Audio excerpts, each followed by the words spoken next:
Bom dia, muito bom dia a todos. Sejam muito bem-vindos ao webinar Tendências ESG para empresas listadas na B3, um evento online totalmente gratuito, organizado pela Nint Natural Intelligence, uma empresa do Grupo RM, em parceria conosco, o Cândido de Oliveira Advogados.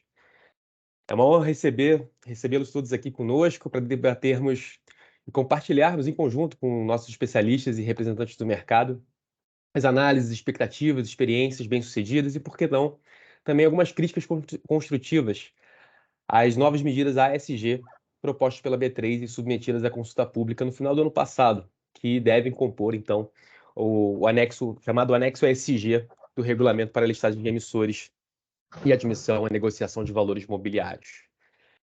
Eu sou Leonardo Freire, sócio do Cândido de Oliveira Advogados, sou professor da PUC, do curso de Direito e ESG, sou especialista em regulação e finanças sustentáveis e atuo como assessor jurídico de companhias, empresas e instituições financeiras em assuntos relacionados à agenda ESG há mais de 15 anos. E aqui conosco temos diversos craques e convidados super seletos. Deixa eu só confirmar aqui. Todos estão me ouvindo bem, pessoal? Só para confirmar. Sim. Joia? Sim, joia. Beleza. Bem, conosco aqui estão a Melissa Riso Batistella.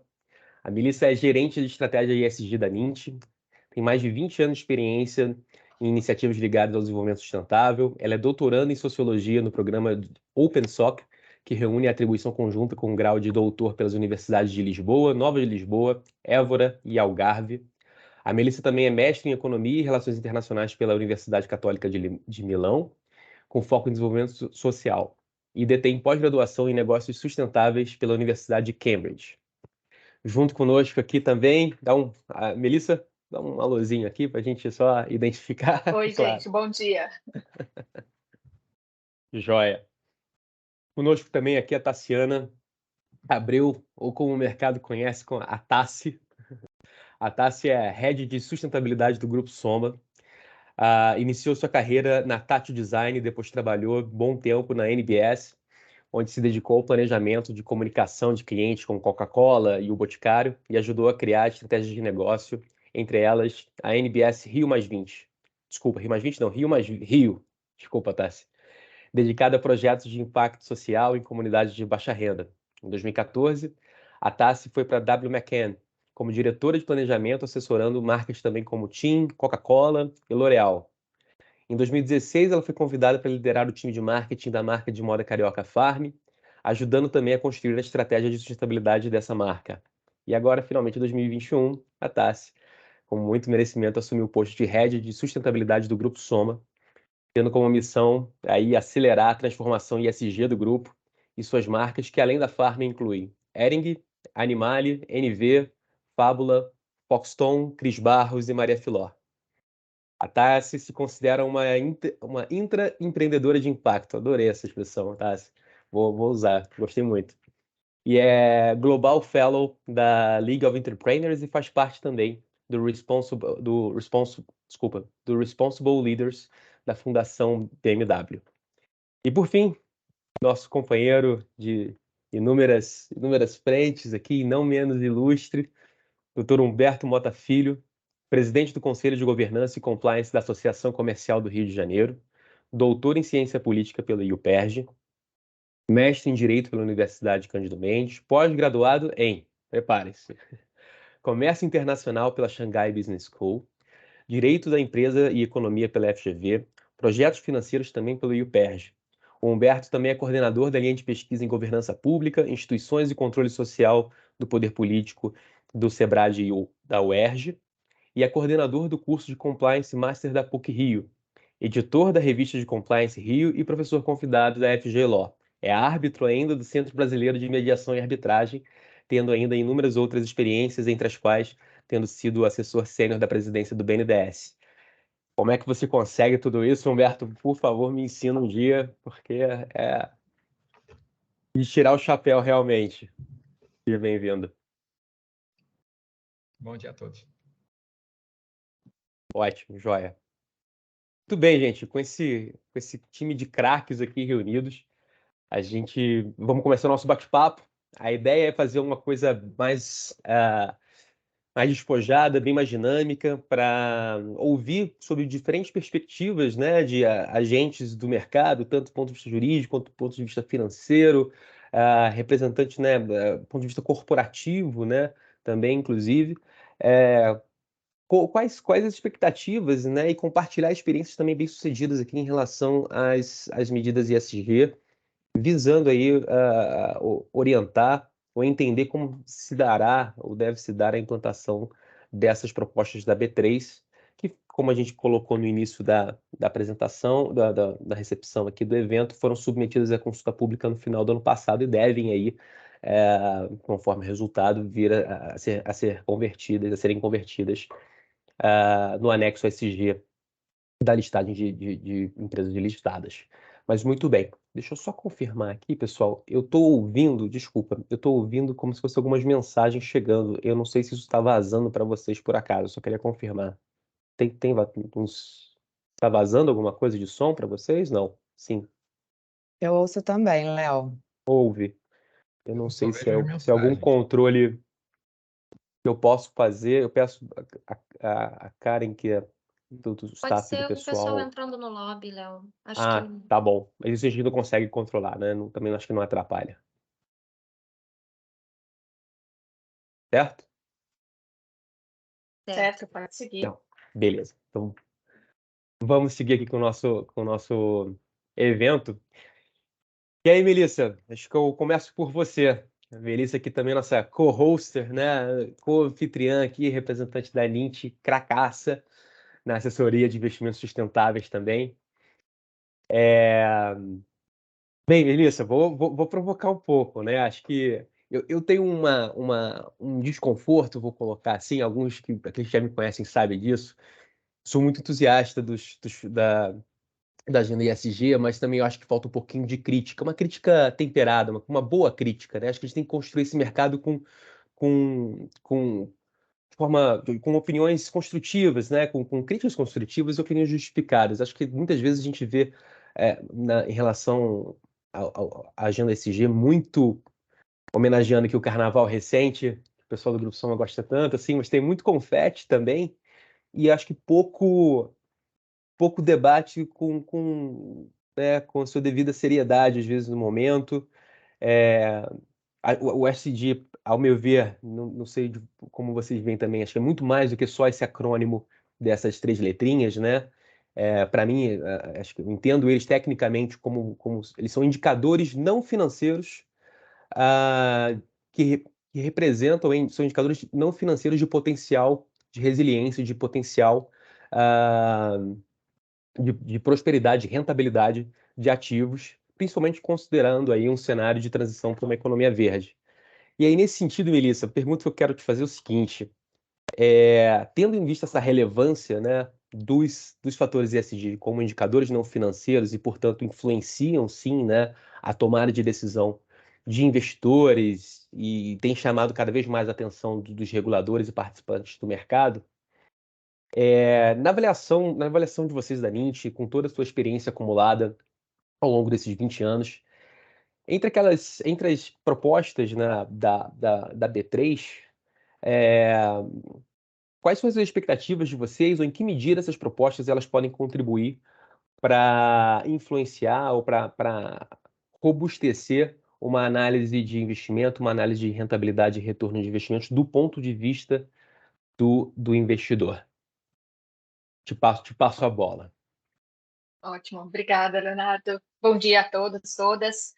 Acho que a primeira coisa é quando a gente fala, exatamente, eu concordo com você, quando a gente fala da agenda ASG ou ESG, a gente está falando de um mundo de temáticas, né? E não estamos falando só das questões de carbono, não estamos falando só de mudanças climáticas, não estamos falando só de diversidade, não estamos falando só de ética, mas estamos falando de todo esse conjunto. Obviamente, uma coisa que a gente sempre debate aqui com as empresas clientes é que você tem que entender o que é mais material para você, no teu setor, no teu negócio. Então, é óbvio, isso é um ponto de partida. Mas, tendo dito isso, essa consulta pública da B3, assim como outras sinalizações de bolsas ao redor do mundo, tem mostrado que a questão da diversidade ou da inclusão de pessoas diversas faz muito sentido para o investidor, né? Tem alguns estudos que já vêm mostrando que Então, algumas coisas mais pontuais, né, com grupos específicos. Então, empresas que têm mais mulheres no conselho têm um melhor retorno dos investimentos, uma melhor lucratividade. Tem alguns outros, inclusive, que falam que quando as mulheres são mais do que 30% do conselho, né, ou do board, isso começa a se mostrar realmente um diferencial e etc. Diversidade tem a ver com você trazer diferentes visões, diferentes opiniões e diferentes perspectivas. Então, óbvio que isso sempre pode ser bom para o negócio.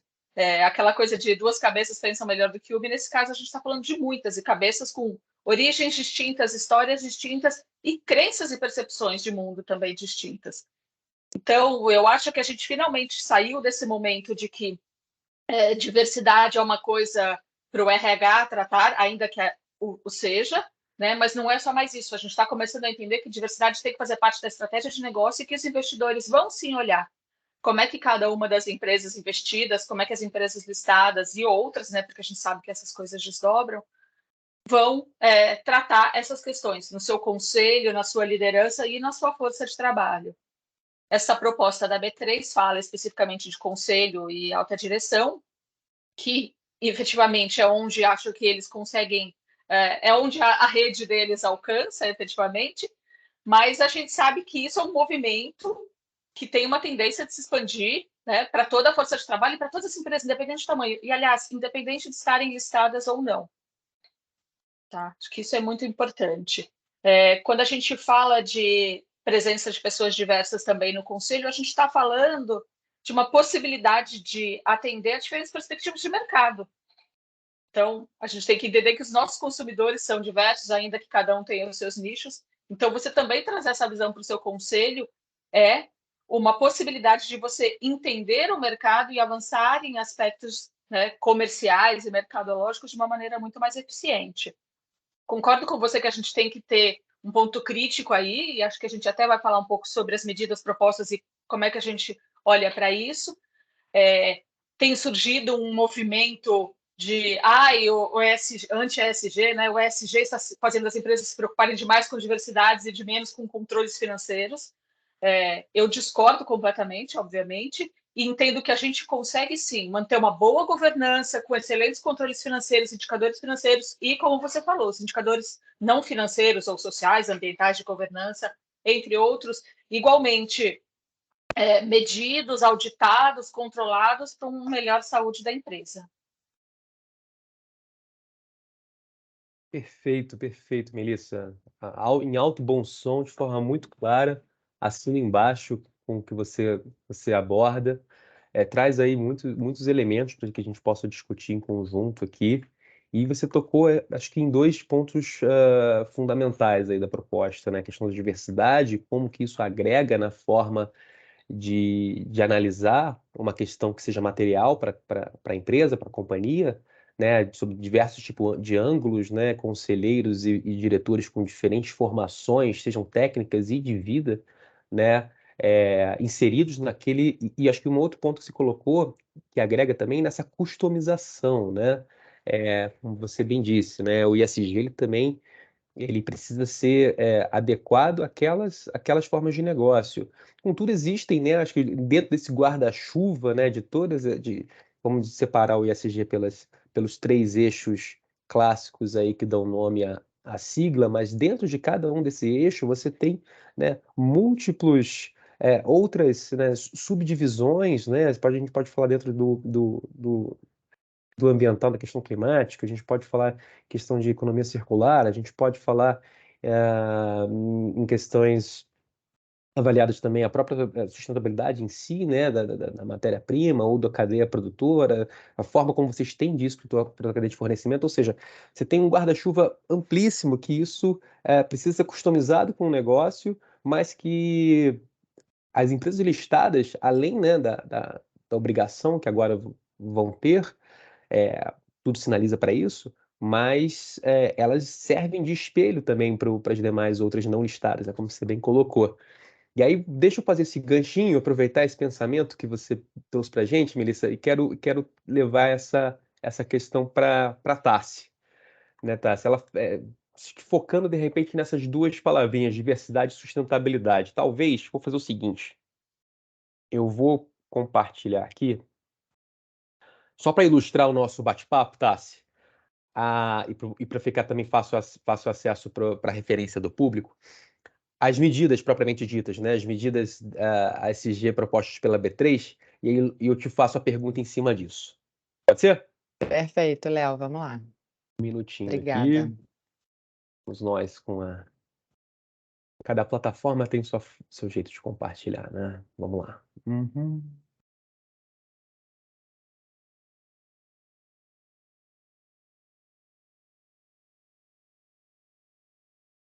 Pronto. Desculpa o tempo aqui, pessoal.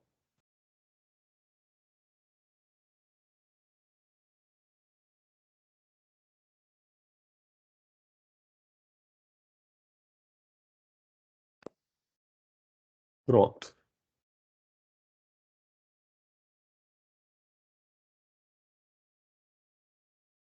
Vocês estão vendo a minha tela cheia, perfeito? Sim, perfeito. Estamos. Joia. Então tá, retomando aqui. Vocês estão vendo só minha apresentação, é isso? A medida 1, estamos vendo. Ótimo. Beleza. Então tá, retomando. Diversidade e sustentabilidade, palavrinhas assim, centrais que a Melissa trouxe, e que são tão bem reconhecidas como... o público reconhece essas palavras como valores íncitos nas campanhas das marcas do Grupo Soma e na forma como vocês têm de fazer negócio. Do ponto de vista corporativo, né? Como vocês enxergam, você particularmente, vocês no Grupo Soma enxergam essas novas exigências do mercado e como também as companhias, você entende que elas podem se preparar para essas novas medidas? Se você puder dar algum exemplo de repente, de alguma medida prática que vocês já adotaram ou ação buscando já essa integração ESG que facilite o reposicionamento e atendimento dessas novas regras, se puder compartilhar conosco, acho que pode ser uma grande referência aí, como a Melissa colocou, né, as empresas listadas, elas também servem de espelho e referência para as demais empresas do mercado. Com certeza. Obrigada, Léo. Prazer estar aqui com vocês. Eu acho que, em primeiro lugar, assim, reconhecer a importância da B3, né, em criar aceleradores para as transformações, que eu acho que todos nós que estamos aqui estamos muito alinhados, né, com os apontamentos e com os caminhos e com o próprio push que a B3 tem feito em direção, né, a práticas de governança ASG mais transparentes. Então, quando a gente olha lá para trás, né, o ISE, que é o Índice de Sustentabilidade da Bolsa, se eu não me engano, aí entrando esse ano no seu 18º ano, ou seja, a gente já tem quase 2 décadas de ISE no Brasil, né, e o ISE, eu acho que ele vem passando por um processo de evolução muito interessante e trazendo é um dos poucos índices de sustentabilidade do mundo que deixa a informação, né, de todas as empresas que respondem ao ISE, independente de entrarem para a carteira, ou seja, de estarem no topo do ranking, de forma transparente no seu site. E eu acho isso muito legal, porque mostra que existe uma curva de maturidade, né, tanto da B3 no assunto, quanto do próprio mercado e do próprio stakeholder dessa informação, seja ele investidor, seja ele consumidor, de entender, deixa eu ver, das empresas que eu gosto, né, das empresas que eu gostaria de estar perto, de investir, de consumir, como é que está a curva de aceleração, como é que está a curva de maturidade dessa empresa nessa temática? Porque é uma jornada, né, isso está claro para todo mundo.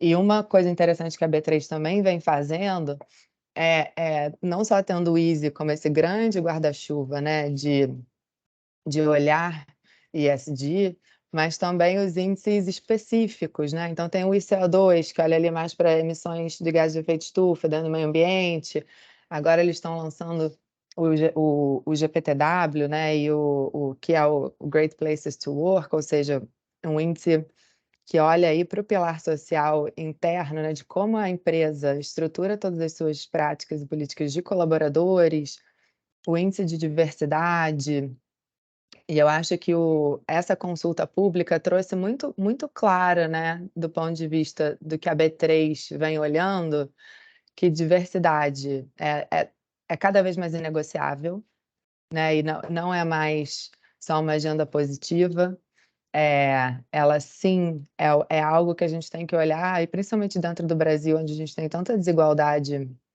social e racial, e onde a gente sabe, né, que o racismo de fato existe, é estrutural, que a gente tem que olhar para isso com responsabilidade e com um olhar de transformação social. E eu acredito muito no poder das empresas, de fazerem e realizarem essa transformação social. Hoje o Grupo Soma tem 14.000 colaboradores. Então, assim, olha o potencial de impacto de inclusão. E quando a B3 mira lá no altíssimo nível, né, de uma empresa e fala assim: olha, a partir de agora a gente acredita, né? E aí a Melissa defendeu brilhantemente os porquês da importância da diversidade. A gente acredita que isso tem que estar no conselho, que isso tem que estar na sua alta liderança. Isso é um recado muito poderoso, né? E aí a gente já tem visto aí que todo esse movimento que hoje tem sido mais voluntário das empresas, né, seja no âmbito de carbono, seja no âmbito da diversidade, como uma agenda positiva, ele cada vez vai virar mais uma agenda quase que de compliance, né? Quase que assim, se você não está fazendo, em breve haverão legislações e, enfim, outros tipos de mecanismo, como esse próprio da B3, de te dizer assim, ó, ou você se enquadra ou você vai começar a perder pontos, né? Com todos os stakeholders, com a gente, com o mercado, com o consumidor, com o investidor. E eu vejo isso com uma visão muito importante. Aqui no Grupo Soma, hoje a gente atende, em parte, né, essa consulta, essas novas medidas aí que a B3 vem olhando. A moda ela é muito feminina, a gente já é um grupo de maioria de mulheres, inclusive na alta liderança, a gente já tem mais de 50% de mulheres na alta liderança, a gente tem 2 conselheiras mulheres no nosso conselho de administração, de 5 membros, temos o selo Women on Board por causa disso, mas de fato a gente precisa e sabe que precisa muito evoluir em líderes pretos e pardos, né? O recorte racial, ele é, eu acho que o mais desafiador para a gente hoje, quando a gente olha para dentro e para os nossos números, é onde a gente tem o maior gap. Hoje a gente tem 17% de pessoas autodeclaradas pretas e pardas em posições de liderança, e a gente tem uma meta aí de alcançar 25% nos próximos 2 anos, e 50% de colaboradores pretos e pardos. A gente já cresceu mais ou menos uns 8% de 2019 para cá. Hoje a gente está em 48%, faltam 2%. Mas a gente sabe que não basta olhar para a diversidade num geral, porque a gente sabe que o desafio está na distribuição dessa diversidade, né? Não adianta eu ter 50% de colaboradores autodeclarados pretos e pardos e eles estarem todos em posições táticas, né?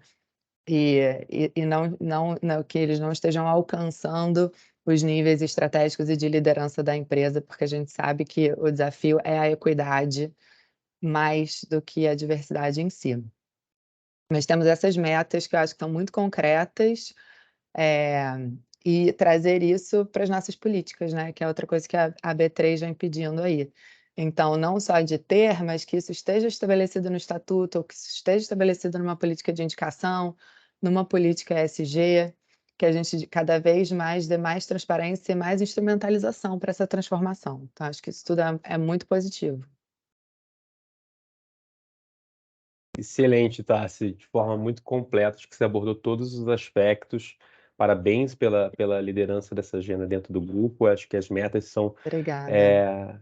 não, de verdade, assim, dá muito gosto, né? A gente fica muito feliz e motiva muito ainda mais trabalhar quando a gente a gente vê essa proatividade, essa disposição das empresas. Gosto muito de uma expressão, fazendo um parênteses rápido aqui, de um colega da Melissa, lá no grupo Lint, que ele fala que os investidores têm um apetite a risco, e agora a gente precisa trabalhar com apetite a impacto.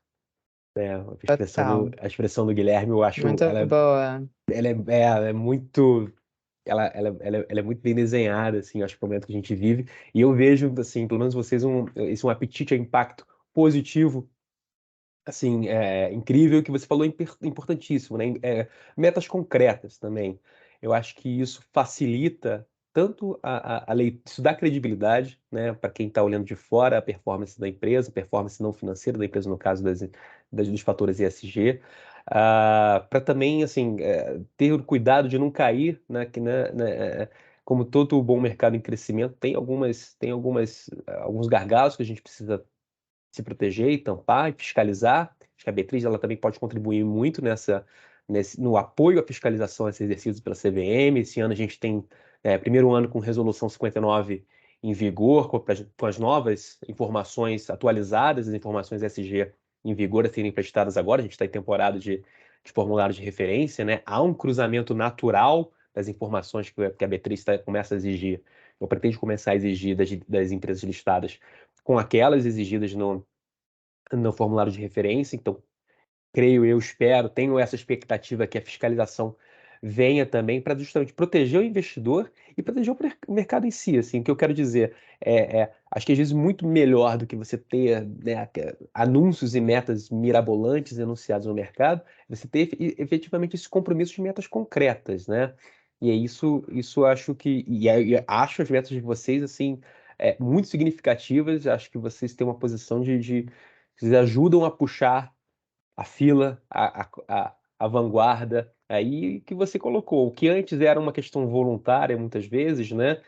Voluntária mais ou menos, porque para quem está no mercado já entendeu há muito tempo que se reposicionar de forma customizada na agenda ESG é acessar novos mercados, é abrir novas portas para acessar investidores qualificados, investidores institucionais, né?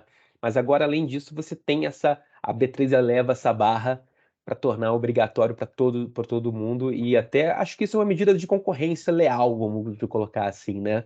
Para proteger, além das segmentações naturais que você tem dentro das opções de listagem. Mas parabéns para vocês, é incrível. Acho que essa experiência que você compartilha conosco de como na prática tornar concreto é relevantíssimo, especialmente com a institucionalização. Acho que é um outro passo que vocês dão como exemplo de colocar no estatuto, colocar nas políticas corporativas internas da empresa e publicadas, né, anunciadas no mercado, como que de fato as diretrizes de cada eixo ESG se transversalizam e são aplicados na estrutura de governança, accountability, enfim. Eu sou um pouco suspeito para falar, assim, eu realmente acompanho vocês, eu acho incrível, e parabéns de novo a Tassi pela liderança, pelo exemplo. Mas vou voltar contigo. Calma aí. Obrigada. Você faz parte dessa transformação. Imagina, obrigado. É uma honra. Vamos lá. Mas deixa eu trazer o Humberto aqui para nossa conversa também. Humberto, a Tassi comentou de forma, né, assim, muitas das iniciativas da B3 em curso. A gente tem, são 4, né, praticamente são 4 medidas. A medida declarada como SG1, que está aqui na nossa tela, que em relação à composição da auto-administração da empresa, em que há uma exigência de que pelo menos essa auto-administração seja composta por uma mulher e uma pessoa representante de grupo minorizado, né? Deixa eu ver se eu consigo passar aqui as outras, com a ressalva de que a própria proposta traz uma ressalva um tanto quanto criticada um pouco por parte do mercado, de que esse representante ele pode acumular essas duas representantes, o membro do conselho de administração da diretoria ele poderia acumular essas duas representações de minoria, né? E além disso, a gente tem as medidas ESG.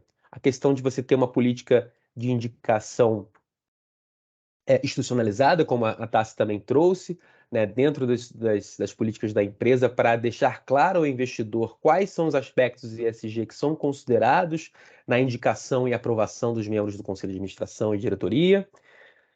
Temos também a medida SG3, que menciona como uma medida prática, né, haver uma prática ou uma política de remuneração quando não houver, né? Claro, quando não houver remuneração variável, mas ter essa política de forma clara também, indicando quais são os KPIs que devem orientar a concessão dessa remuneração. E, por fim, a medida SG4, que menciona o que a Tassi trouxe para a gente, em relação à institucionalização das práticas ESG numa política de sustentabilidade, ou de política ESG, como queiram chamar, própria, em que ela ali forneça maiores dados customizados do negócio em relação à sua integração ESG. Ilustrado, colocado todos esses pontos, o que eu te pergunto, Humberto, é o seguinte: você particularmente, desculpa, gente, tem aqui o meu roteirinho, preparei essa especial para o Humberto. Opa, muitas janelas abertas. Sim. Desculpa, Humberto.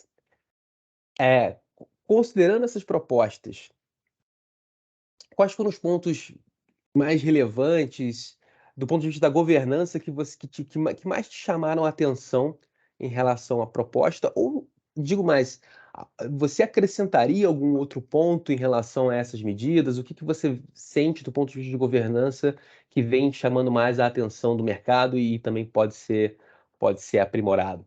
Fica à vontade aí também, para te devolvo as mesmas perguntas que eu fiz anteriormente para as meninas, para você, caso você queira fazer um comentário adicional também.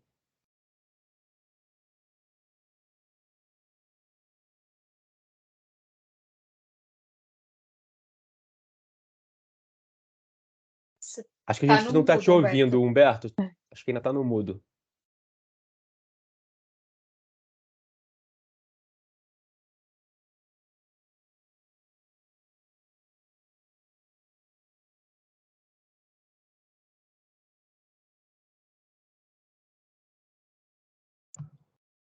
Oi, tudo bom? Agora acionei. Muito bem. Agora sim. Tive acesso aqui a desmutar. Bom dia a todos.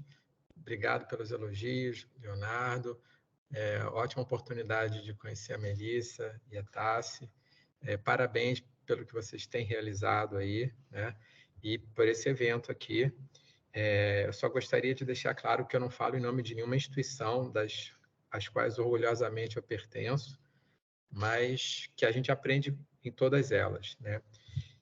E eu acho que essas medidas da B3 com certeza são um avanço, com certeza são um progresso, né?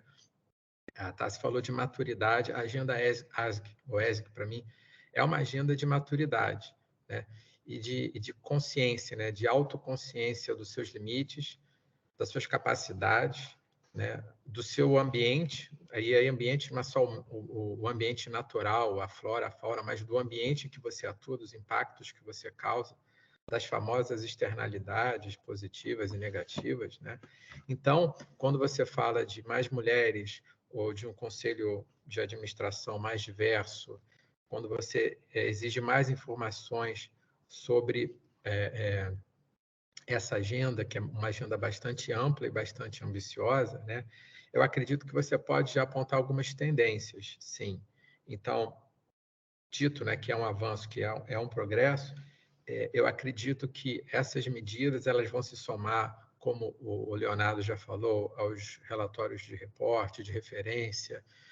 A gente também tem um instrumento, um mecanismo muito importante, alguns bancos já adotam, algumas empresas já adotam, apesar dele não ser obrigatório, que é o relato integrado, que é como a empresa lida com todos os seus capitais e que é uma forma das empresas, né, e principalmente das listadas, mostrarem para o mercado o que elas acreditam, como elas se portam, como elas lidam com seus capitais, se elas são sustentáveis a longo prazo ou não, né? E aqui vale a pena a gente lembrar, para também não me estender muito, mas que o que é sustentável ou não para o investidor, né? O que é sustentável ou não para um cidadão, o que é sustentável ou não para o consumidor. A gente gosta muito de separar e falar, bom, qual o papel do cidadão, qual o papel do investidor, qual o papel do consumidor, só que muitas vezes nós somos as três pessoas ao mesmo tempo, né? Então, a agenda ESG ela tem que considerar essa transversalidade. Eu digo isso para falar que, nas tendências, eu acho que a gente tem, tanto consumidor, cidadão, investidor, eles estão cada vez mais obrigados a pensar no longo prazo, mas a resolver as urgências do curto prazo, né? Então, acho que esse é o grande desafio da agenda ESG. É uma agenda que ela não faz sentido se você não tiver uma perspectiva de longo prazo. O investidor ele tem que saber quais retornos que ele vai ter ao longo dos anos, né? Os bônus, inclusive os administradores, os gestores, os acionistas, né? Eles têm que estar alinhados dentro dessa concepção de consciência. Bom, a agenda ESG ela me impõe o que como investidor? Retornos menores, bônus menores aqui, mas uma sustentabilidade maior, uma segurança, uma estabilidade maior? Existe realmente esse trade-off? É uma das perguntas que são feitas. Então, eu acredito que essa agenda, essas medidas da B3, elas permitem, sim, que a gente consiga, pelo menos, ter a capacidade, né, ter o potencial de, como empresas e como investidores dessas empresas, poder aprender mais sobre os negócios, sobre a resiliência desses negócios. Então, digamos assim, ela permite, sim, ao aumento das nossas informações confiáveis, relevantes, né? Desde que feito, né, com essa consciência. E aí também, quer dizer, decisões mais conscientes, decisões mais informadas, dentro desses conselhos diversos. E, por fim, como algumas tendências que eu apontaria, como já foi falado pela Tássia, que em várias outras empresas, as empresas privadas listadas em bolsa estão fazendo políticas públicas. E a gente, para alguns, essa palavra é um pouco feia até, né? Mas, na verdade, é isso. Então, e aí, em que sentido que eu quero dizer? Bom, elas estão fazendo políticas que afetam uma grande gama da população, na cadeia de fornecedores, dentro do seu meio de colaboradores, de empregados, né, dentro dos seus consumidores, e indicando tendências, inclusive. Então, ganha responsabilidade e ganha capacidade de influência também. Então, acho que são boas notícias para a gente começar a nossa manhã. Mais uma vez, eu queria agradecer a todos vocês, né, a quem nos assiste aí, e parabenizar o NIT, parabenizar o Cândido de Oliveira também.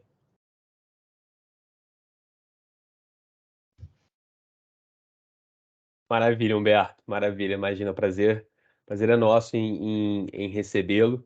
Mas você também tocou aí em outros, acho que pontos chaves que são relevantes na avaliação dessas medidas, né? Enfim, você tocou em resiliência. Acho que muito nas tendências que você traz para a gente, elas visam efetivamente, acho que tem um período de educação do próprio investidor, do próprio mercado, se acostumar com essa nova realidade, né?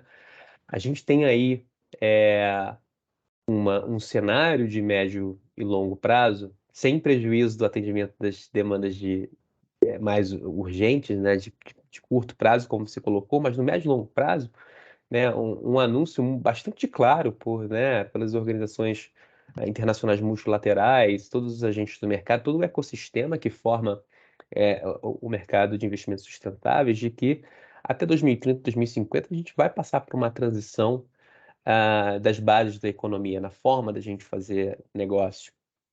E aquelas empresas que se reposicionarem e se anteciparem a esse momento, né, investindo em suas iniciativas ESG, conforme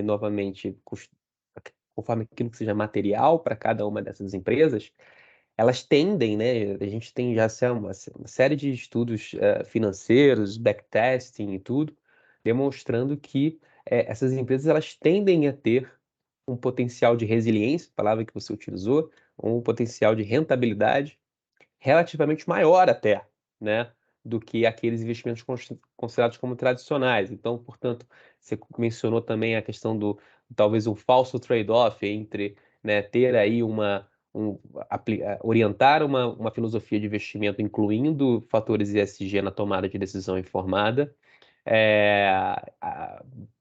tendo como resultado, de repente, um trade-off entre menor lucro, menor retorno, ou ter a consciência da sustentabilidade do investimento. Acho que eu diria mais, eu acho que isso se agrega, acho que não há acho que de repente tem um falso trade-off que a gente precisa esclarecer também para o mercado. É claro que isso precisa ser, né, efetivamente posto em prática, mas é o que a gente já tem visto nos últimos anos, é o que as consultorias, outras também, sinalizam, os bancos, instituições financeiras internalizam esse risco já até para concessão de crédito, né, algumas linhas de financiamento bastante estruturadas muito em cima de fatores ESG. Eu acho que isso permeia ESG, realmente não tem dúvida nenhuma que veio para ficar, tanto assim essas medidas acho que vêm para acostumar, né, o mercado, ou seja, eu acho que a gente pode melhorar algumas medidas dessas que a B3 está colocando, elas foram postas como consulta pública justamente acho, como ferramenta para que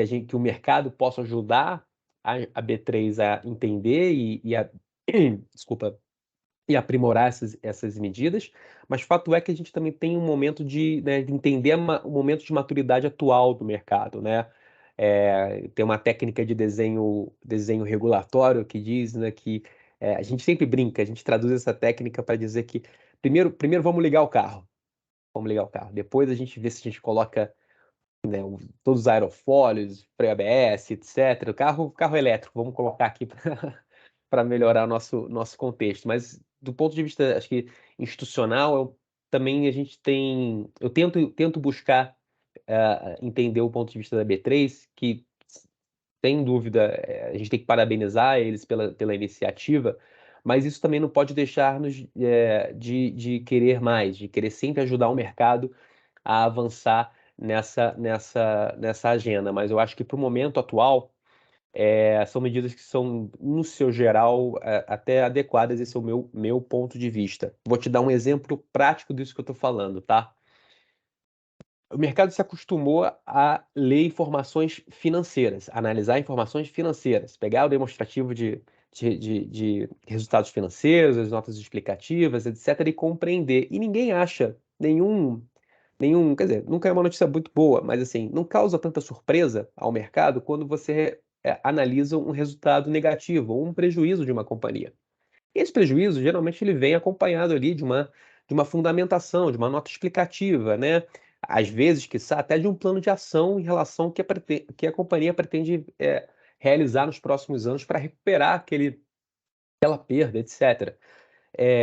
Eu gostaria muito de ver o mercado também maduro o suficiente para compreender, quando a gente está tratando de informações não financeiras, se uma companhia eventualmente vem, né, às claras, baseada em transparência, demonstra que, por alguma razão específica nas suas operações, houve algum impacto negativo, mesmo que aquele que não tenha sido esperado, decorrente da sua atuação, eu veria isso com bons olhos até. O que eu quero dizer? Não me entendo mal. Eu acho que uma companhia vir a público e utilizar a transparência falando que ela teve um impacto negativo, mas explicando por quê, né, e de repente qual o plano de ação que ela pretende utilizar para corrigir aquele ponto, eu acho que dá muito mais credibilidade pro mercado, pro investidor, do que simplesmente, né, apenas utilizar a agenda para enaltecer novas medidas.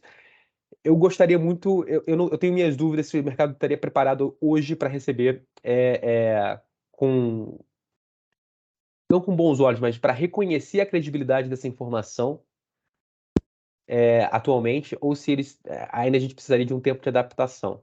Eu acho que um exemplo prático que eu trago aqui para o nosso bate-papo em relação ao quanto que a gente pode, de repente, melhorar, ou quem sabe que após essas medidas serem efetivamente implementadas, né, seguir evoluindo junto com as instituições e junto com o mercado na agenda ESG.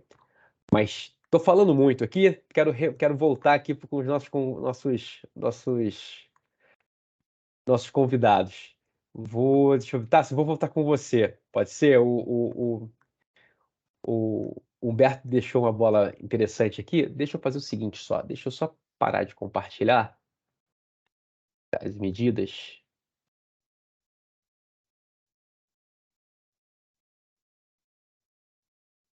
Pronto, para ficar um pouquinho mais fácil também. Mas tá o seguinte, o Humberto ele trouxe algumas provocações aqui em relação a essas medidas da B3.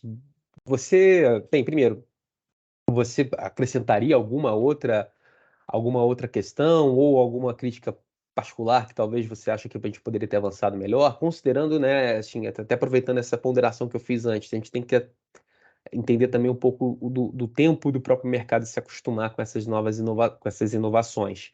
E aí, além de, se você tem alguma medida a acrescentar, eu aproveito para fazer uma segunda pergunta em cima disso.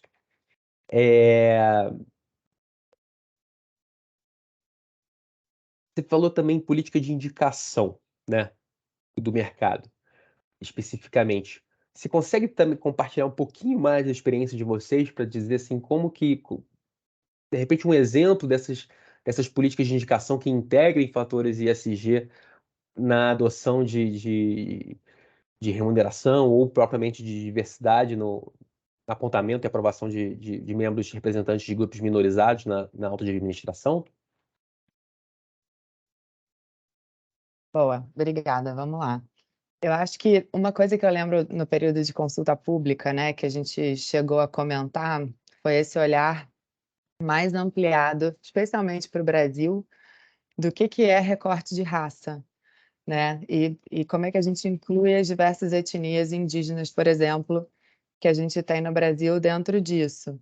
Então, a B3 fala especificamente, né, sobre a inclusão de pretos e pardos, da população LGBTQIAP+, e de mulheres, mas não fala de povos indígenas. Então, e a gente vê aí um movimento muito, muito rico, né, na política brasileira, por exemplo, com a ministra Sônia Guajajara, com a deputada federal Célia Chacriabassi, lideranças indígenas ocupando novos espaços.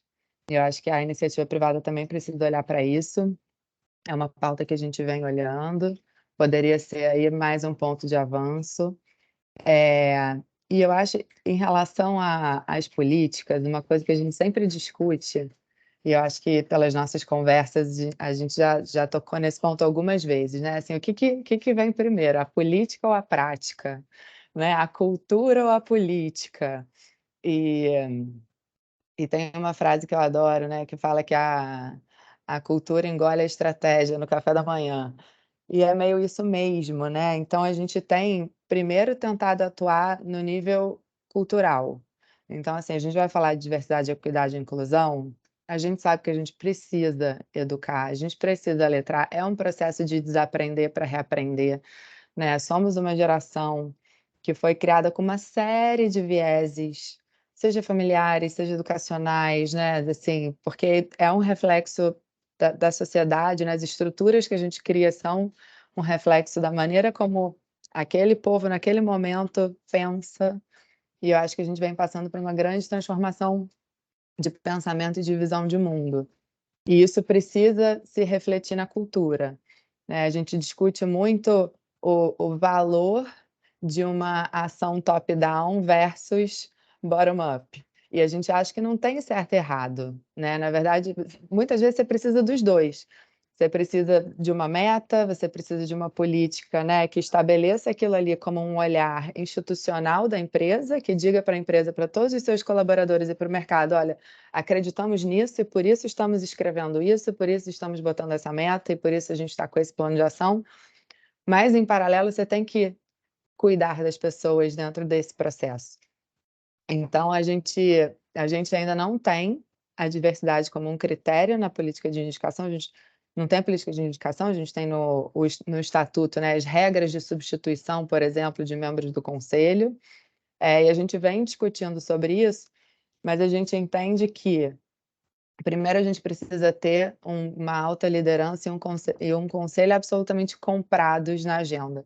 E comprados na agenda não do ponto de vista, né, racional, eu entendo que esta é a tendência, eu entendo que este é o movimento que o mercado precisa fazer, logo vamos fazer, mas realmente comprados de coração, porque as escolhas são escolhas difíceis. Quando você fala, né, do curto versus longo prazo, se isso não está enraizado nos seus valores e nas suas crenças de verdade, a chance de você eventualmente ratear numa decisão importante é grande. A gente vê isso acontecendo o tempo todo, né? E as empresas são muito dinâmicas. Você falou sobre o nível de maturidade na transparência da informação, que nem sempre é positiva, né? Ou seja, no balanço financeiro, quando você dá um resultado negativo, como é que você justifica isso para o mercado investidor? Eu acho que a visão de metas ESG, ela também é uma visão recente, né? As empresas estão há pouco tempo publicando e declarando suas metas ESG, seus planos 2030. Então a gente ainda está naquele período onde muitas empresas ainda se deram o tempo para tentar buscar aquela meta. E a gente já começa a ver, a gente já tem esse tipo de caso, inclusive internamente, onde a gente achou, por exemplo, que fosse alcançar uma meta de diversidade muito mais rápido que a gente alcançou. E aí a gente viu assim, nossa, não deu tempo, o tempo foi curto, a gente começa a ter que justificar isso. E eu acho isso um movimento muito importante, porque a gente começa a falar dos desafios, né? Não só da agenda bonita, entendi a teoria, está aqui a minha meta. Mas beleza, eu comecei a colocar a minha meta em prática, e, cara, quais foram meus gargalos? Onde estão os desafios? E como é que eu conto isso para o mercado? Como é que eu compartilho boas práticas, como é que a gente colabora, né, intersetorialmente. E aí acho que também já vejo vários desses movimentos surgindo, né, de empresas se ajudando, o próprio Pacto Global tem sido uma grande força nesse sentido aí, dentro da construção dos aceleradores, né, das ODS, dos Objetivos de Desenvolvimento Sustentável, de como é que a gente se ajuda, porque as metas ESG são uma meta de todos, né? Elas são uma meta para nossa sociedade e para o planeta, porque você falou como precisa mudar, né? A gente não pode mais gerar o lucro pelo lucro, independente do como a gente está gerando esse lucro. Se a gente está gerando esse lucro gerando desigualdade, está errado. Se a gente está gerando esse lucro gerando devastação no meio ambiente, está errado. Se a gente está gerando esse lucro com falta de ética, com falta de transparência, está errado. E esse como começa a ficar mais vivo para as pessoas. E a gente vai começar, com certeza, a ter que se justificar dos porquês não, mas eu também vejo isso como uma coisa positiva, né? Quanto mais a gente compartilha os desafios e quanto menor essa assimetria de práticas e informações, mais a gente avança. E esse avanço é para todo mundo. Não sei se eu te respondi, eu acabei. Acho que super, não, gênero, número e grau aqui. Acho que eu destacaria 2 pontos da sua fala, um em relação a essa ampliação do rol de grupos minorizados para outras etnias ou classificações de raça, dada essa, né, multiplicidade de raças que a gente tem no Brasil, no Brasil. Eu entendo que o brasileiro já é resultado disso em si, mas assim, eu acho que faz todo sentido, especialmente quando a gente considera, de repente, vamos colocar, né, imaginar aqui companhias que tenham suas operações, de repente, materialmente impactantes a determinadas, você mencionou povos indígenas, né, comunidades afetadas, ou de repente outras, né, quilombolas, se for o caso, e tudo. Assim, faz muito sentido, aparentemente, você também buscar uma customização dessa diversidade, se for a estratégia da empresa, na sua composição, né, para trazer esse olhar, porque no final das contas é um stakeholder que, né, nesses casos, pode ser quase um shareholder aí, né, porque é tão material que que traz essa sensibilidade, e outras mais, né, assim, acho que tem outros critérios também, assim, que faz sentido, às vezes você pessoas, né, mais 60, mais 70 ou menos, com de repente, de uma característica jovial maior para oxigenar, de repente, o conselho de administração, dependendo do ramo de atuação, tecnologia, etc., por exemplo, pode fazer sentido, e aí você limitar esse rol de representantes de grupos minorizados, não que se sejam representar, né, no caso de jovens, talvez minorizados, mas, né, no caso de pessoas idosas, certamente, pode fazer sentido, né, se a finalidade do ato normativo é esse. Acho que esse é um primeiro ponto que você traz para a gente, que eu acho que faz total sentido, uma crítica construtiva, que eu assim coloco como uma crítica construtiva em relação. E outro ponto da fundamentação. E aí eu vou aproveitar para usar da experiência da Melissa nessa questão, que eu concordo totalmente com o que você colocou, Tassiana, mas a gente vê que nas medidas da SG da B3, a política, pelo menos o Pratica Explique, embora ela seja, né, bastante já difundida e estimulada por outros meios, né, do próprio Código de Governança, de outras instituições, etc. Isso é bastante difundido como boa prática de mercado, mas agora como obrigação, né, no anexo, a medida SG, ela só traz essa questão quando ela aborda a medida SG1, né? Seria interessante a gente poder ter essa prática espraiada para as outras medidas. E aí, pensando nisso, eu trago aqui para a Melissa. Melissa, assim, naturalmente, como que você, na sua experiência, assim, de repente, qual tipo de justificativa razoável? Vamos dizer, há de repente, um descumprimento ou uma mudança de curso. Eu vejo como, assim, com grande credibilidade quando se há uma alteração nos fatores, né, a empresa a companhia vira público e colocar. Acho que não tem problema nenhum em relação a isso. Mas como que você, na sua experiência, aconselharia que essa justificativa fosse feita? De que modo? E mais, eu te deixo também super à vontade para complementar, se você quiser, outros pontos em relação a outras medidas SG, se você acha que vale a pena também algum outro tipo de ajuste, seria interessante, ou comentário que você queira fazer. Joia, obrigada. Vou retomar uma coisa que a Tassi disse na primeira fala dela, que o ponto é uma jornada, né? E ela começou falando sobre transparência. Então, acho que essas duas palavras são fundamentais quando a gente fala de toda a agenda SG. Na verdade, assim, na minha opinião, elas duas deveriam ser as palavras que norteiam toda a gestão da empresa, né? De A a Z, ou seja, incluindo a agenda SG e todas as outras temáticas. A gente sempre conversa, e a gente tem clientes aqui de todos os tamanhos, empresas listadas, empresas familiares, empresas começando, empresas avançadas na agenda, etc. Então, uma coisa que a gente sempre fala, a transparência e o posicionamento é fundamental. Então, você dizer, então, por exemplo, o Grupo Soma tem essas taxas, né, conforme a Tassi comentou com a gente, de diversidade na liderança, na força de trabalho, e essa meta, e está passando por esses desafios. Se fosse fácil, estava feito, gente. Então, acho que deixar esse caminho bem claro e cada vez mais posicionar qual que é a minha posição em relação à diversidade, qual que é a minha posição em relação à inclusão, que a gente sabe também, quando a gente está falando de força de trabalho, que não basta sair contratando um monte de pessoas de grupos minorizados, tem que trabalhar o processo de inclusão, de retenção dessas pessoas, de entendimento das jornadas individuais, né, para ter essa tal dessa diversidade dentro da organização.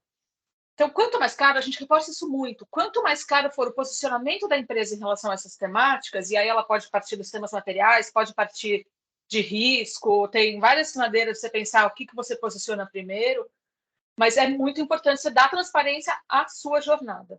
A gente repete demais essa palavra jornada com todos os clientes também, de que é um caminho. Ninguém coloca uma meta para daqui a 5 anos e simplesmente acorda daqui a 4 anos e meio e fala, e agora como que a gente faz para cumprir? Você tem que construir.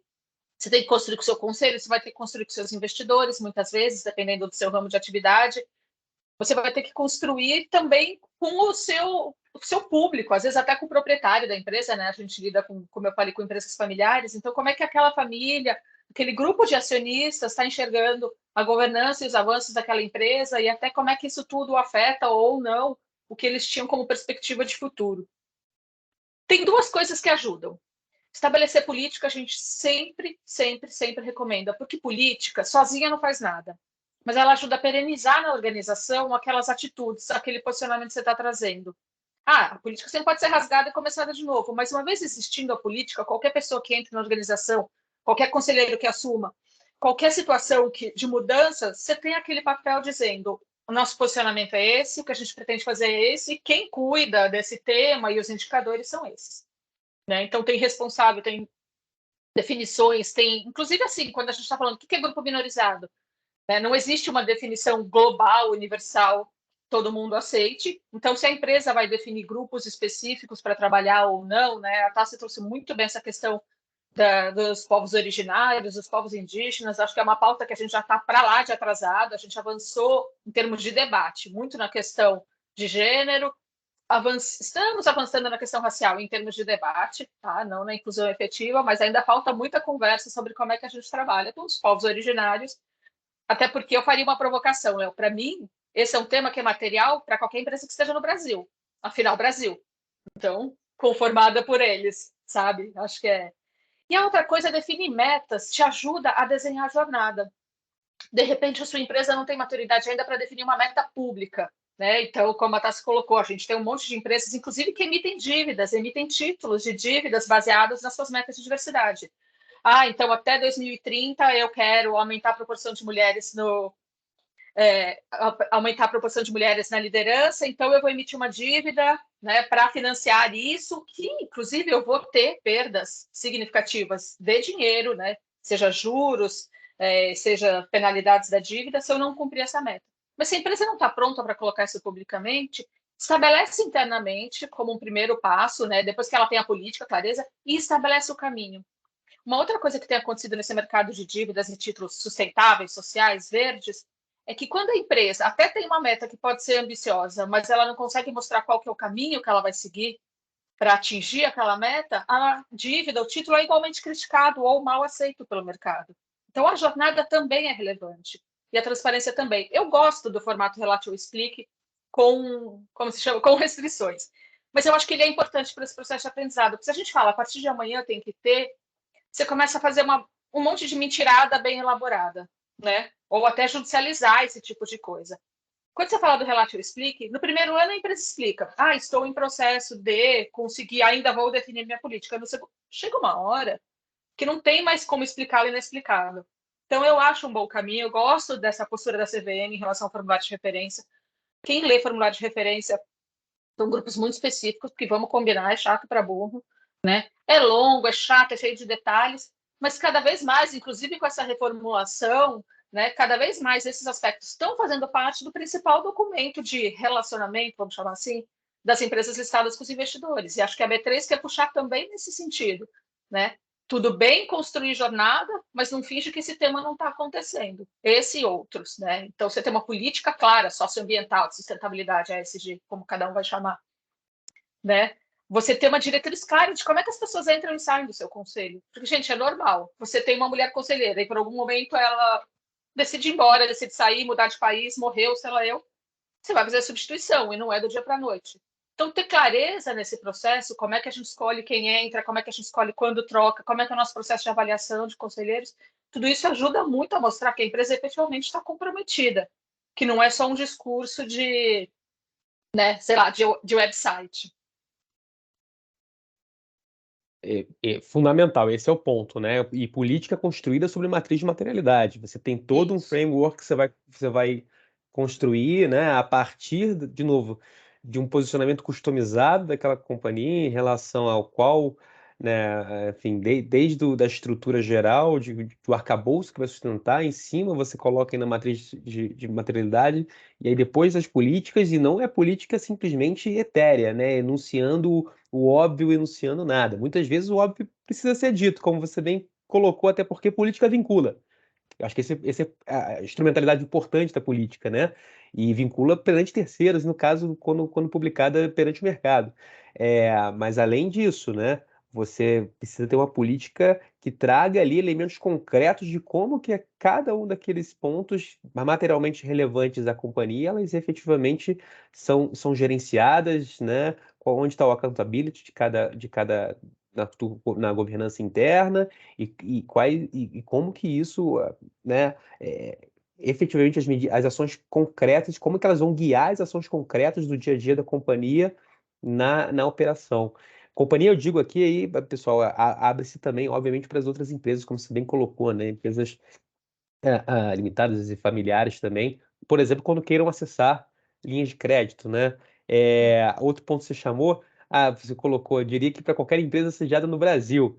É bom lembrar que, né, a primeira vez quando surge a expressão ESG, ela surge num momento ali da globalização, final da década de 80, início da década de 90, em que com o aumento de fluxo de capitais, né, e os bancos começando a olhar com maior carinho para mercados emergentes, eles veem mercados cujas democracias ainda não eram bastante novas, né, ainda não tão estabilizadas, então precisavam ter uma governança forte na gestão dos seus investimentos, e também eram economias baseadas em commodities, né?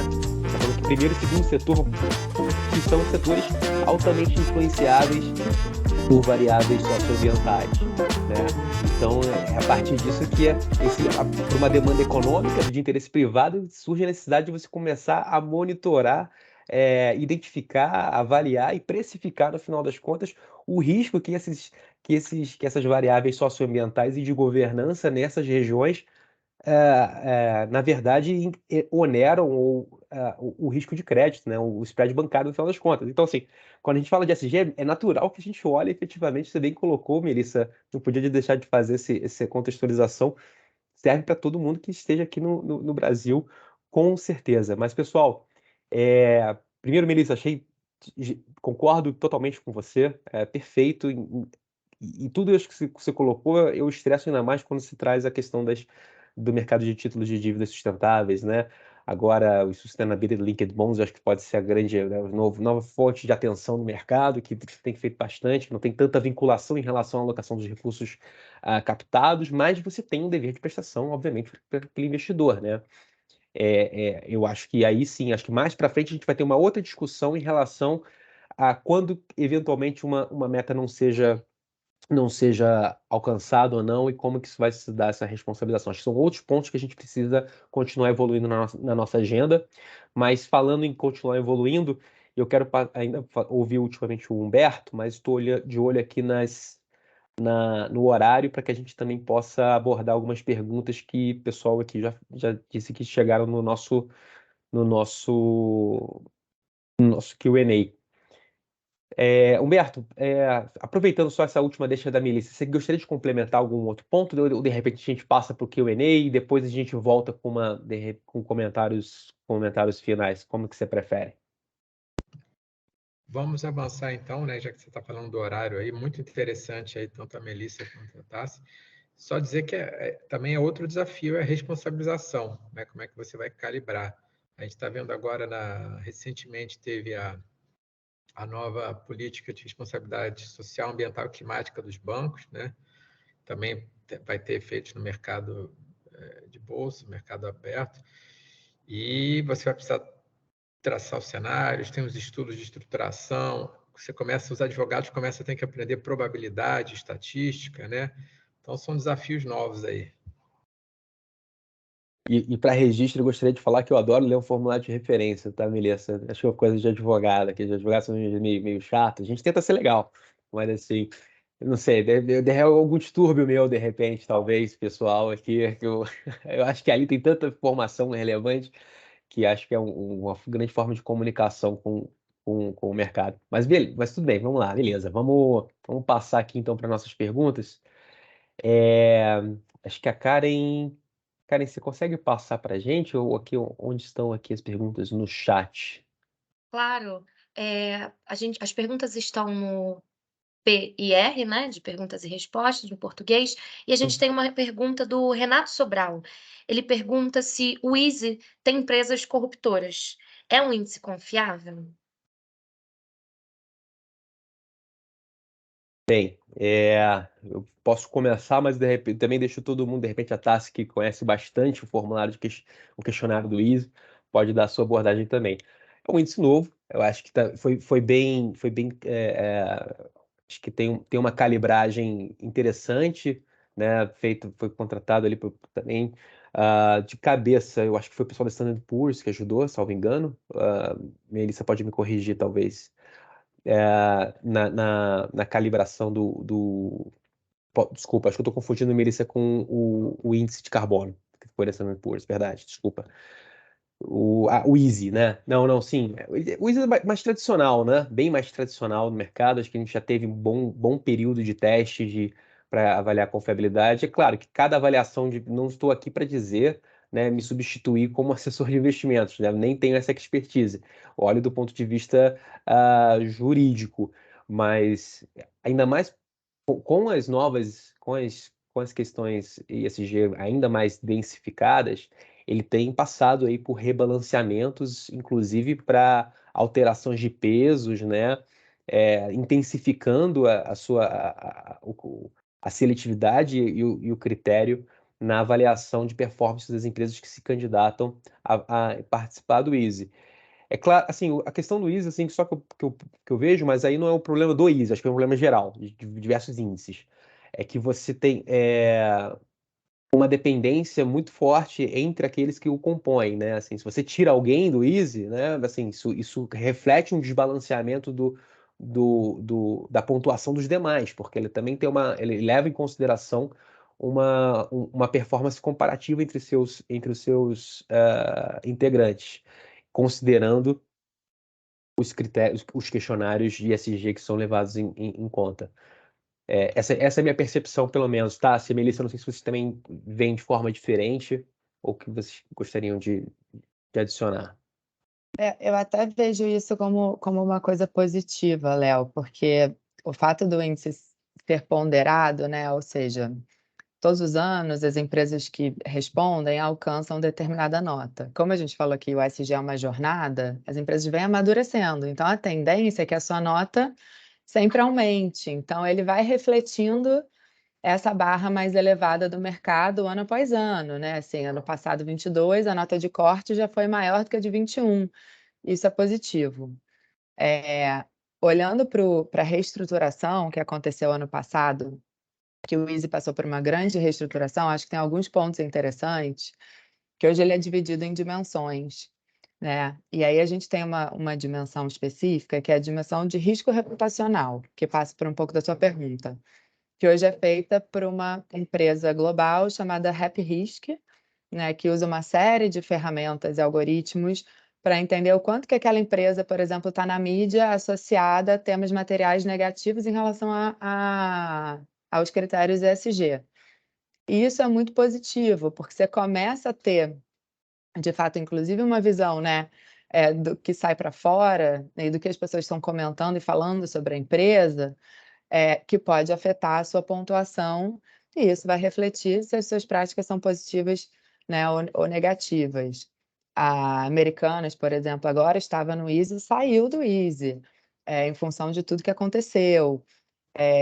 Tem uma discussão interessante sobre até que ponto empresas cujo produto, né, o core business, esteja mais materialmente atrelado, por exemplo, a questões de meio ambiente, deveriam estar ou não no Easy, como, por exemplo, mineração, óleo e gás. E o ponto de vista do Easy é, aqui sim, porque aqui a gente quer entender a jornada de todos.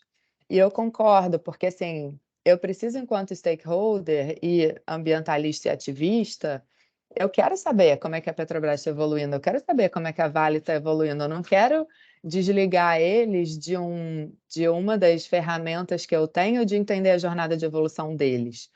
E o Easy deixa isso muito claro também. Então, como eu falei, você pode entrar no site do Easy e você vai ter lá a pontuação de todo mundo que respondeu o Easy. Você pode fazer comparações setoriais. Então, dentro de óleo e gás, dentro da mineração, dentro do varejo, dentro bancos, quem está melhor, né? Quem cresceu mais nos últimos anos, independente de terem entrado ou não no ranking. Então, eu acho isso muito positivo. Tá todo mundo na transformação e a gente precisa de todo mundo na transformação, né? Eu acho que aquela frase assim, ninguém solta a mão de ninguém, ela é muito real, porque se a gente exclui os grandes poluidores, né, desse tipo de ferramenta, a gente está dando um tiro no pé. A gente está deixando de olhar para as jornadas que talvez sejam as mais importantes, e onde a gente precisa de mais transformação. Então, esse é o meu ponto de vista. Posso complementar? Acho que até vou aproveitar para entrar. Tem uma outra pergunta da Camila, que é: como os atores de mercado podem cooperar para o avanço da agenda nas empresas, da agenda ESG? E aí eu vou falar, concordando muito com a Tassi, eu acho que a principal palavra é escrutínio. Tá? Esse escrutínio do Easy. O Easy é perfeito? Uma vez que a empresa esteja no Easy, você pode confiar cegamente? Não, ninguém nunca.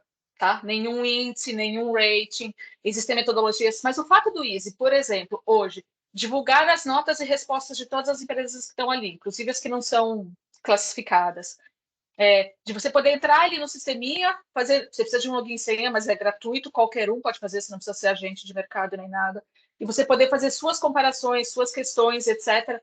E, inclusive, eventualmente, se você é um investidor ou um stakeholder de uma determinada empresa, você pode fazer esse questionamento. O fato do Easy estar se embasando em informações que vêm de parceiros internacionais que têm uma reputação importante, como o CDP para as questões climáticas, o Happy Risk para as questões de reputação. O fato de que o índice, assim como outras ferramentas, sabe se rever. Então, foi se reconstruindo ao longo desses anos. Quando surge uma polêmica, uma crise, não é nem só uma polêmica, é uma crise, efetivamente, como é o caso, né, que a Tassi citou da Americanas, o índice rapidamente tem uma resposta.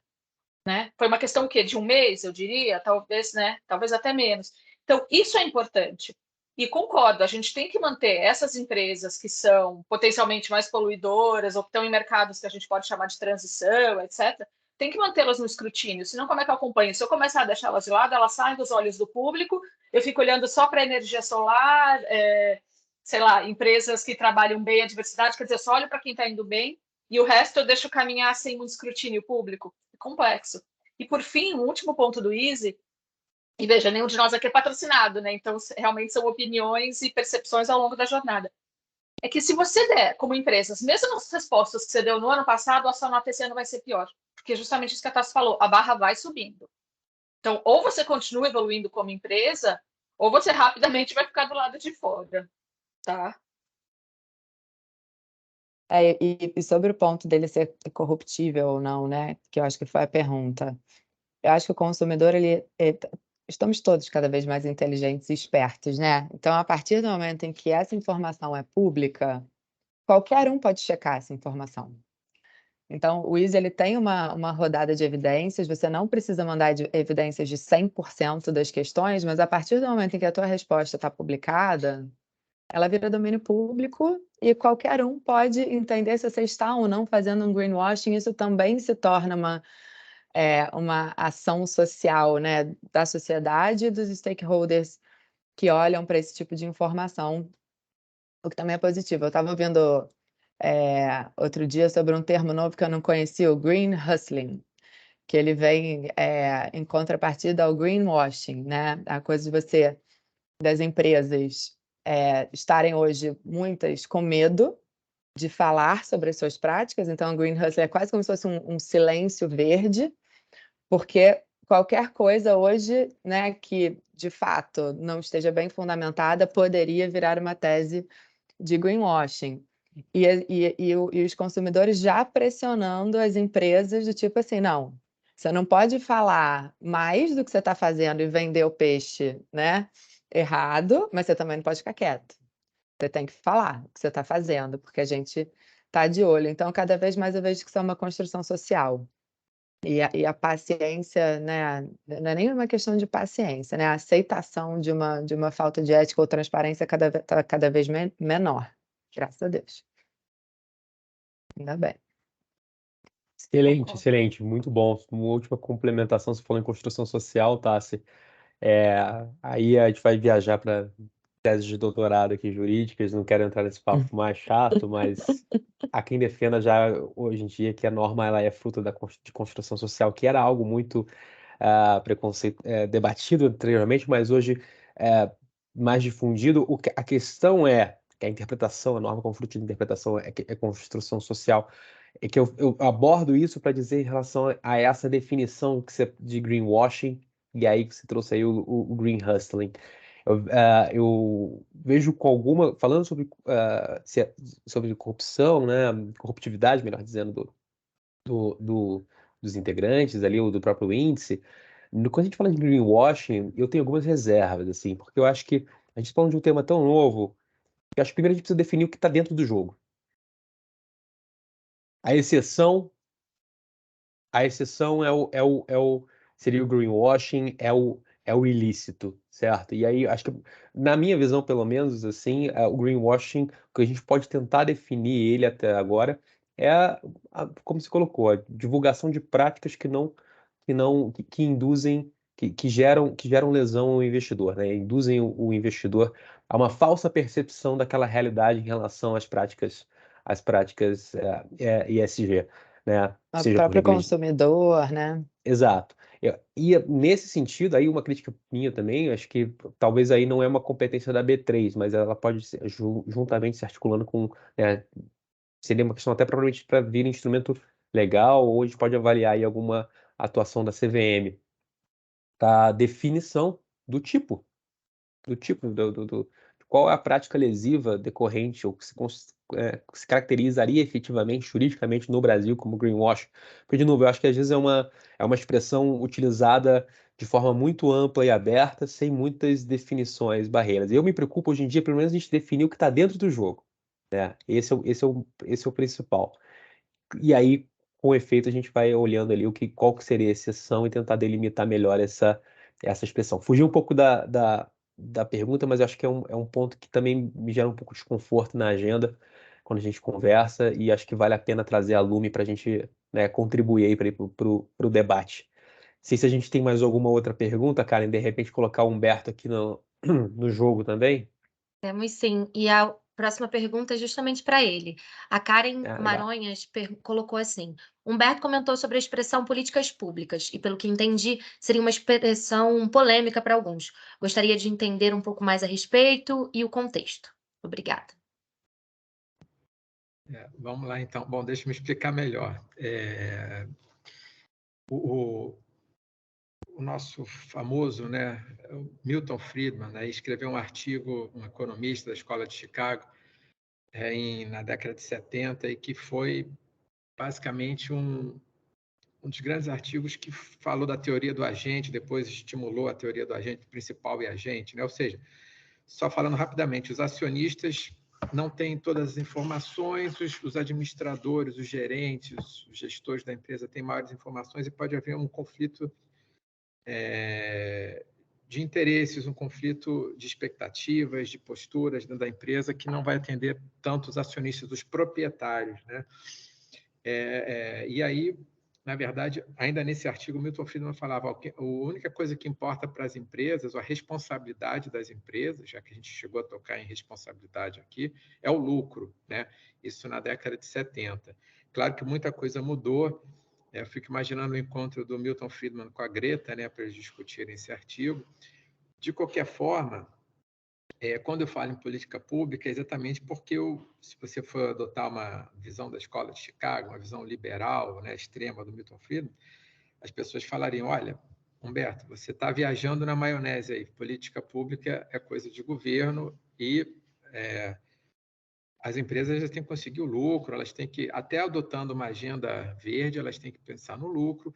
E, inclusive, dentro do mercado de bolsas listadas, as empresas mais competentes em avançar com a agenda verde vão ter maior valor de mercado, vão ter mais expectativa, e você poderia até pensar assim, Karen, olha, então o papel da B3 é dar informações para mostrar quais as empresas são mais competitivas na agenda ESG.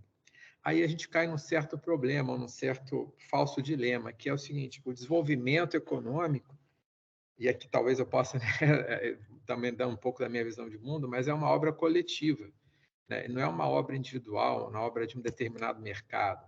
Então, só para pegar o gancho aqui do que já foi falado, quando vocês podem ter acesso ao ISE, vocês podem ter acesso a índices setoriais, né? Mas a gente não pode abrir mão da Petrobras ou das lojas americanas, do que elas representam como organização econômica, como mercado, varejo, né? Quer dizer, a gente tem que entender e aprender o que deu errado e tentar fazer melhor, né?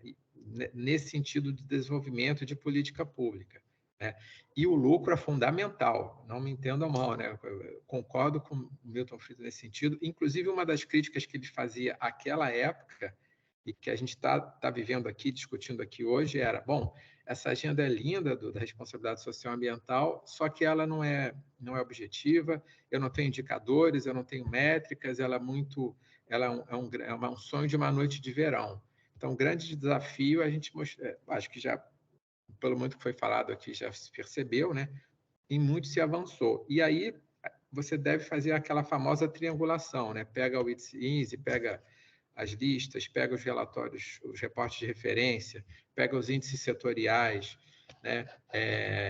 E pega o próprias informações de mercado que você consiga e vai formando o seu entendimento. Existe essa outra linha de maturidade também, né? A gente tem que ler as informações. Quais são as fontes de dados? Elas são confiáveis ou é fake news, né? Fontes de dados diferentes, né? Como é que você faz aquela leitura, né? Como é que você contradiz aquelas informações? Isso também eu acho que a B3 pode ajudar, sim, criando um pouco disso.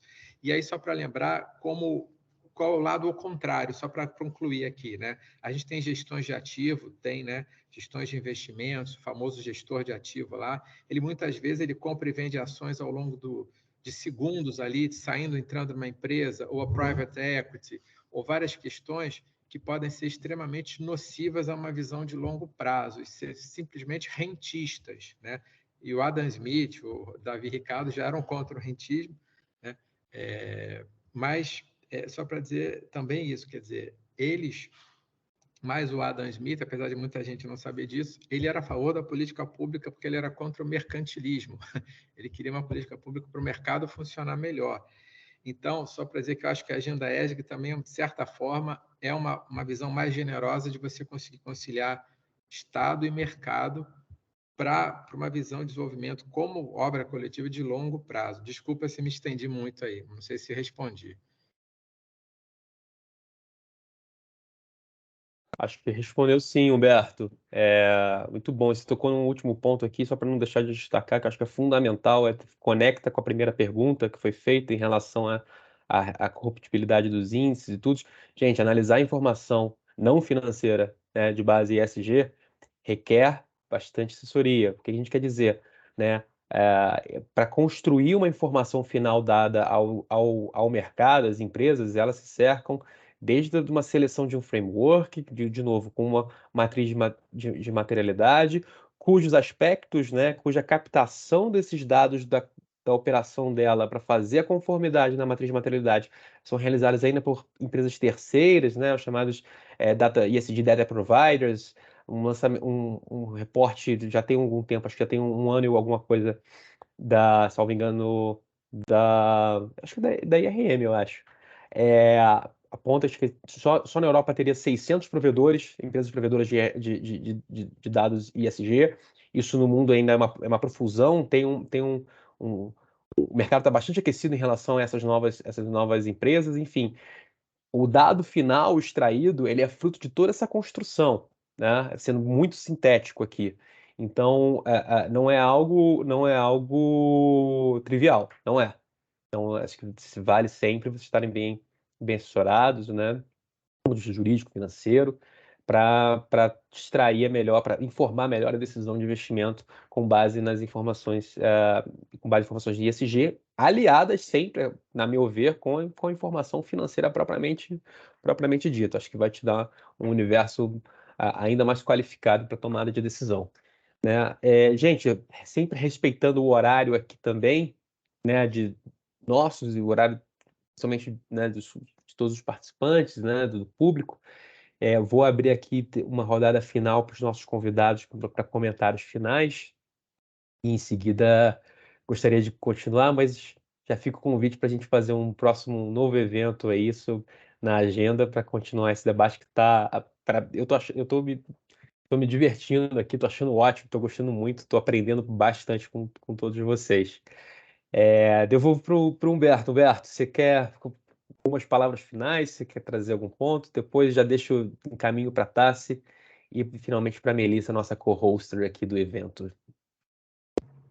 Eu quero agradecer a Melissa e ao Leonardo pelo convite, participar. Também aprendi muito aqui hoje. Até conheci, né, aqui vocês, Tassiana e Melissa, e dar um abraço ao meu querido amigo Leonardo. Dizer só para rapidamente aqui, ainda nessa linha, Leonardo, da produção de dados, né, a metodologia. Qual foi a metodologia do seu estudo? Qual a metodologia que levou a você concluir que isso é um greenwashing, ou que isso é um greenhusting, ou que isso é uma boa empresa a ASG, né? Então, estude a metodologia também. Dá trabalho, é difícil, mas tudo na vida que é bom, que vale a pena, dá trabalho e é difícil. E a agenda ESG vale muito a pena. Então, é só esse comentário que eu queria deixar com vocês e agradecer a todos aí.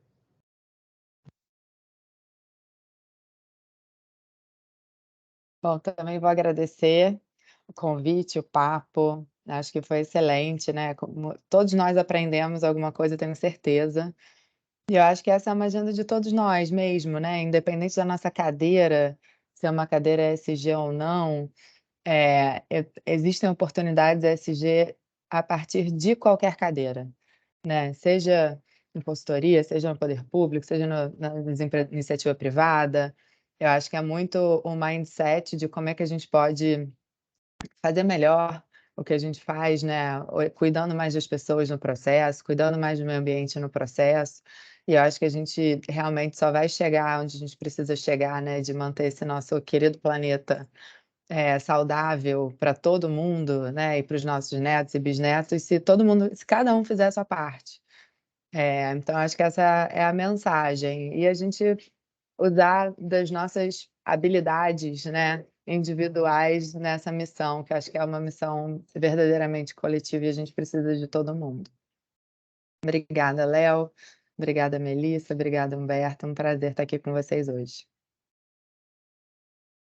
Bom, eu acho que a gente já falou bastante, mas acho que agradecer Humberto, Leonardo, Tássia, assim, foi muito bacana a conversa. A gente fez algumas conversas prévias a esse dia de hoje para pensar que, né, como que seria mais legal, e acho que funcionou bem, e vamos continuar conversando. Eu vou colocar aqui no chat o e-mail da nossa área, né, da área daqui da NINT, que faz consultoria para empresas. Então, é a área de consultoria corporate ou consultoria para empresas, enfim, tem umas. Estou à disposição. A gente não conseguiu responder, acho que todas as dúvidas, mas encaminhe as dúvidas por e-mail, vamos continuar conversando. Se alguém de vocês não conhece ainda a NINT, conheça, entra no site. Nós agora somos parte do grupo RM, que é a maior consultoria global de sustentabilidade do mundo. Acho que ficou meio pleonástico isso, global do mundo, mas enfim, a gente faz parte, a gente já era muito grande na América Latina e agora a gente faz parte de um grupo muito grande. Temos profissionais assim de altíssimo nível. E fora que a gente gosta de saber como as coisas estão andando por aí também. Então, gente, obrigada, foi incrível. Muito obrigado. Maravilha, Melissa. Obrigado a você, obrigado a Tássia, Humberto, pelo tempo e dedicação disponibilizados aqui, pelos ensinamentos, né, pela toda a experiência, pela gentileza em compartilhar conosco a visão de vocês, as experiências práticas, acho que todos nós aprendemos muito, com certeza, concordo totalmente, Tássia, eu aprendi muito. E também me coloco à disposição aqui de todos, vocês podem sempre contar comigo, ao público também. Em nome do Cândido de Oliveira Advogados, a gente quer agradecer também a NINT pela parceria aqui na realização desse evento. Vamos fazer outros mais, Melissa, certamente. Eu também achei que funcionou super a dinâmica. Acho que a gente se complementa nas visões realizadas. Eu vou aproveitar aqui a sua deixar também o meu e-mail institucional do escritório, é o meu e-mail pessoal mesmo, pode ficar à vontade para entrar em contato. Aqui no Cândido de Oliveira a gente tem uma abordagem um pouco diferente talvez dos demais escritórios no Brasil. A gente é o escritório mais antigo do país, a gente foi fundado em 1891, estamos na 5ª geração de sócios. Sou responsável pela área SG e ambiental do escritório, e aqui sócio pega firme, pega no pesado. Sócio executa e atua diretamente com os clientes. A gente aprende muito também aprendendo a realidade do cliente. A gente tem uma máxima que a gente nada supera a experiência, nada substitui a experiência, e a gente respeita sempre a realidade do cliente, né? Acho que essa customização faz a gente, cada um dar o passo adequado a seu próprio negócio, e a gente quer prosperar junto com todos vocês. Mas, pessoal, bom, passando aqui 6 minutinhos do nosso horário, mas a conversa boa é assim. Mais uma vez agradeço a audiência de todos, o interesse, fiquem à vontade para entrar em contato conosco posteriormente. Eu espero que esse bate-papo possa contribuir para o amadurecimento das propostas, quem sabe aí reverberar nas análises da B3 em prol da consolidação das futuras regras do mercado. E aqui, acho que entre nós quatro, a gente acredita que só o debate sério e qualificado, sem medo de críticas, nos permitirá construir um mercado de investimentos sustentáveis sólido e robusto aqui no Brasil, que a gente precisa e tem tanto potencial para poder fazer, né, que esse mercado se realize. mas ainda é um mercado em desenvolvimento. A gente precisa de seriedade nisso tudo. Tá joia? Uma ótima quinta-feira a todos. Muito obrigado. Vamos nessa.